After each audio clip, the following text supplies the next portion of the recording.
I have already informed. Please. Please, आप अपने अपनी सीट पर बैठे. We are resuming discussion. Please take your seats. Manitri ji. Thank you, Deputy Chairman, sir. So I'm very thankful that the DMK party has been asked to initiate the discussion on the working of the Ministry on Health. Sir, though health is not very explicitly in our constitution, but Article 21, which ensures, which is fundamental right, Please take your seats. which is a fundamental right for personal life and liberty, was interpreted by the Supreme Court that it involves health also. So health becomes a fundamental right. And the health is a state subject.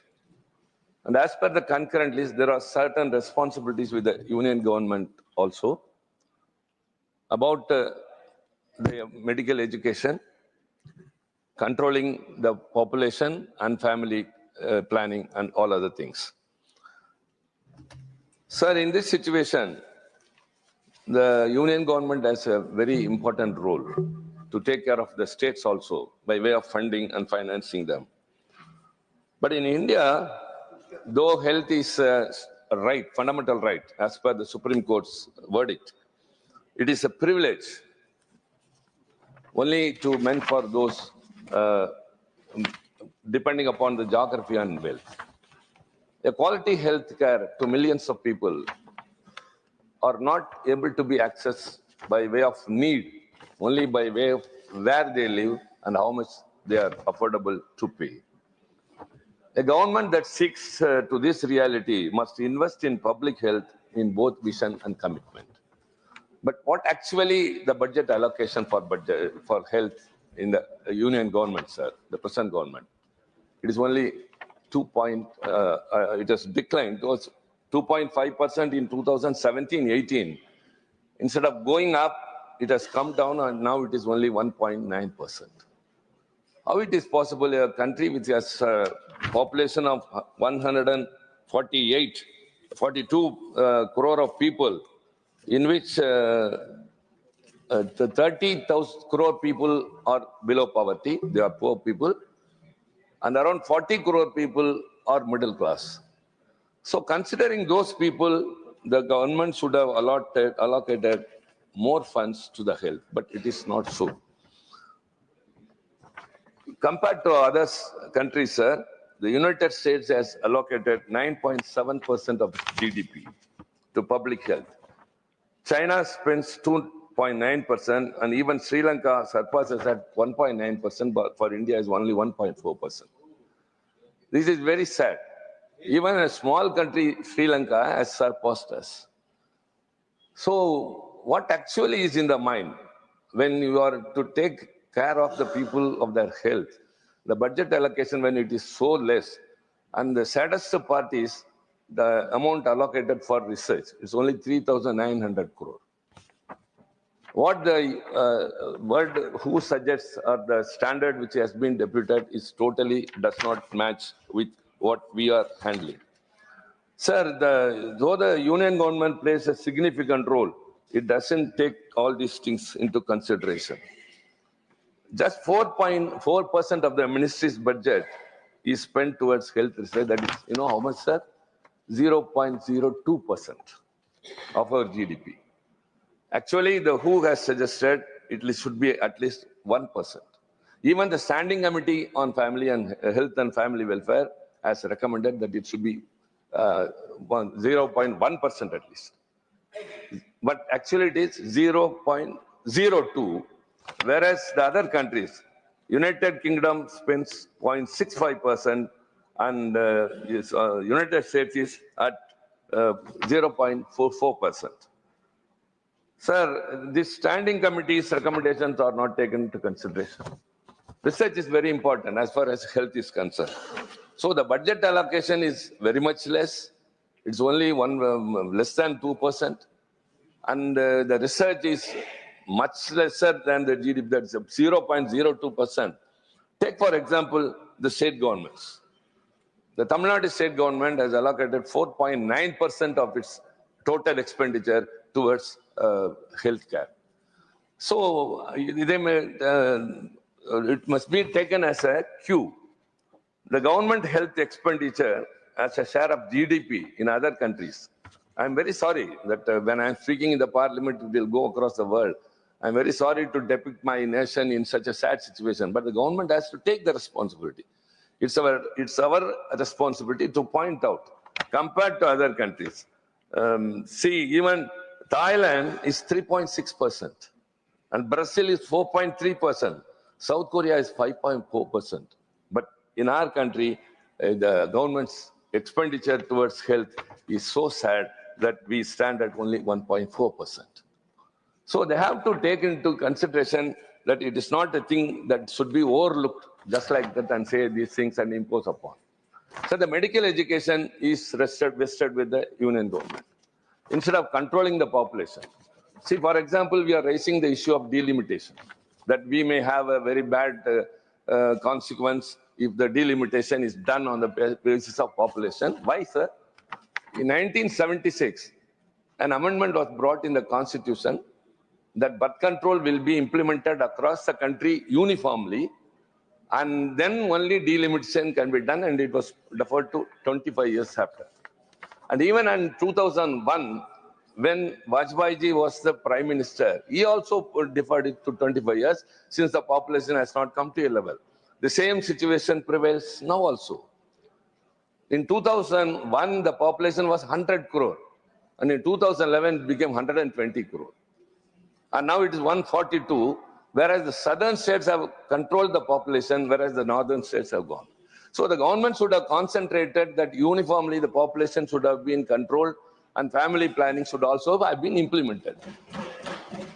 But not so. Whereas it comes into the medical education, they bring an examination NEET, which is common to all across the country. Sir, one size fits all will not suit to education.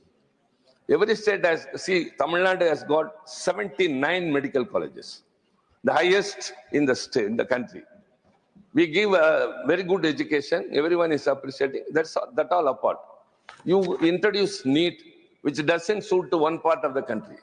See, a student who studies up to 12th standard, night and day, and scores very high marks, it is thrown to dustbin, and they conduct an examination for 3 hours, which is maybe totally new, but now they are being compelled to go through that examination or a crash course, spending a lot of money going to private institutions, and then only they can appear in NEET and pass.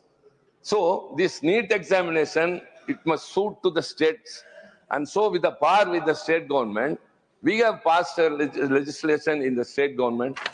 Even after the consent of the governor, it is lying with the union government. You have to take into consideration. A state has got its own right. Health is a right of the state as per constitution. But since the medical education comes under the concurrent list with the union government, instead of concentrating on controlling the population and implementing family control, considering the future of this nation, you are bringing in the education and compelling all other states to go and accept only NEET examination, which has bothered the students so much across. Sir, these are all not just, and now that the finance minister has announced the budget, 10,000 medical seats will be increased. That will be done only by the state governments. Only the aims is with the union government. All the state governments have to increase the medical seats without giving them enough supply, without giving them any facility which they need. How can you expect to increase?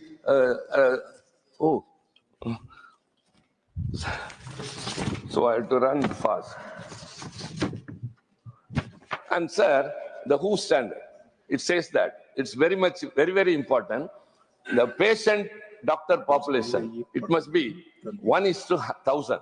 That is what the WHO recommends. Let me tell what is the situation in India. It is 1:1,272 average. But state-wise, I'll go. Uttar Pradesh is 3,767 per doctor. Jharkhand is 8,180 per doctor. Haryana 6,037. Chhattisgarh 4,338. And I will not rush up. I will rush up with everything considering the time. Kerala is 535 per doctor. And Tamil Nadu stands number 1, 253 per doctor. Sir, why? How it is possible? See, when one part of the country, when 4,000 persons are depending upon one doctor, you are not increasing the health workers. They are not being taken care of as they should have been. But actually, it is not so. And another very important thing is the non-communicable diseases. Because of the non-communicable diseases, what is happening is non-communicable diseases are like diabetes, cancer, and pulmonary diseases and all other things. Because of that, probability that a 30-year-old dies before the age of 70 due to this NCD, that is non-communicable diseases. In Japan, it's only 8%. Out of the total deaths, the deaths because of NCD is 8%.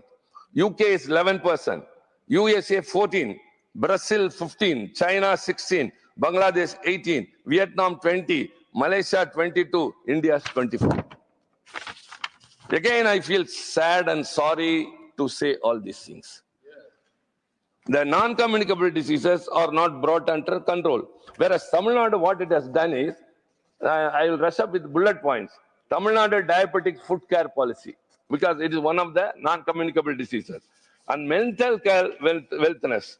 In India, it is 0.07 per 1 lakh population, the psychiatrists are there. They are not taken care of. It's a very important. Mental health and wellness is very much important. Whereas in Tamil Nadu, we have got Natpudan Ungalodu Mananala Sevai. So we are taking care of those who are mentally ill. And Punnagai scheme, that is about smiling. Punnagai means smiling. Aims to ensure the dental health of students by providing dental treatment and creating awareness about one disease. And anemic. Anemic is spreading to the alarming level in India with pregnant women and children. So what has been done towards that? The Tamil Nadu government across India, it started from Tamil Nadu and now implemented all over the nation, the midday meal scheme. But only in Tamil Nadu, we give breakfast also to students of primary school because they should not suffer from anemia. And this is being followed by other states like Kerala also. Kerala also following. So southern states always stand first. That's why we are victimized. That's why we are penalized. For everything, we are not taken care of. We are not being ignored. We are being ignored for the way we are performing very well. We have never heard that an outstanding student is punished anywhere, sir, only in our country. This government is with a stepmotherly attitude and partiality looking into it. Strong public health infrastructure we have. We have got a strong focus on preventive care and community health services. Many PHCs across the country, what the union government should do is it should focus on those states where the things are getting worse. Whereas we are doing very well. The PHCs are more in number. The community medical center, health centers are more in number. The secondary, tertiary hospitals are providing the best health. We go to the people where they live and give service. So the states are doing their responsibility and performing very well, whereas the union government is not focusing on the states that are not performing well, rather they try to punish us. That's what I say. Whatever is responsible with the union government, you say that first you increase the budget. With that budget allocation, you have to do the needful. But that is not done so. No research. Without research, medical advancement cannot be. You cannot be depending upon other countries for technology development. Sir, I got very important concerns because I think you have to give me a minute or two for more. The health insurance, you have got one scheme, what is that, Pradhan Mantri Ayushman, and the state government has a different, the Chief Minister's health scheme, which gives 5 lakhs to people. That's all different. But The saddest part is the minister should take it into consideration. Excuse me, only the MOs is here, don't disturb them. What is the, take care, please, ma'am. When we are talking much about the insurances, the term insurance, health insurance, and life insurance premiums are taxed at a steep 18% GST, the highest. Treating them as luxuries rather than necessities. How sad it is. Health insurance premium is charged at 18% GST. And out-of-pocket expenditure. The middle class people are too poor, rich to get any aid from the government and too poor to spell out from their own pocket. And another thing is toxic air. India has some of the world's highest rates of lung disease. And aging population, the TFR, and it is increasing alarmingly, enormously this side, but in southern states, it is under control, the total fertility rate. And very importantly, I would urge the health minister who is here to take into consideration two things. One is this insurance premium should not be charged at 18% GST. Another is one paraquat poisoning. It is available very freely. If anyone consumes that, even medical intervention cannot save them. I think the ministers are very much aware of it. Already the European Union, China and UK have banned that. Only India is having that. The poor people who get frustrated in life, who cannot resort to anything when they try to commit suicide, at least to frighten their family or anyone else, they resort to something. So they get the rat poison, which is very easily available, and this paraquat poison, which is very much easily available, and they are not at all able to be rescued. They get worse. They cannot be saved on one hand. They deteriorate in the worst manner that no patient should suffer. And so I urge the ministry to ban this paraquat poisoning and rat poisoning in the concern of the people. The common man, the poor man in this country, whoever is attempting to commit suicide, they are very easy. It's a herbicide. It's a herbicide and very easily available. And this is not just a suggestion from the ruling party side. I'm speaking on behalf of the people who are suffering at the hospitals because of committing suicide. And the most important is the AIIMS at Madurai in Tamil Nadu. It was announced in 2018 with a proposed completion by 2022. The project remains in limbo with only excuses and shifting deadlines. Whereas at the same time, some AIIMS have been announced to various other states and all have been completed, all have come to functional.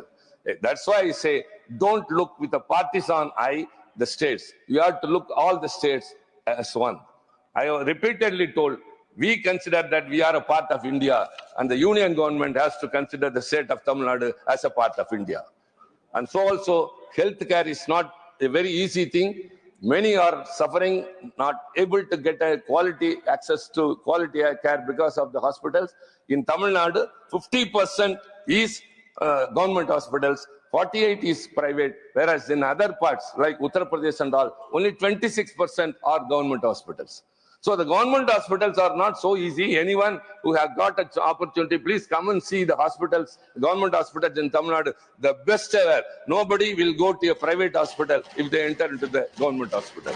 So also all the schemes we are implementing before, prevention is better than cure. That is the policy what we are implementing. Kindly take Tamil Nadu as a cue and implement it across the nation. And I urge the ministry to increase the budget and especially the GST must be reduced. Thank you very much. Thank you very much. I now call upon the members whose names have been received for participation in the discussion. Dr. Bhagavat Karad.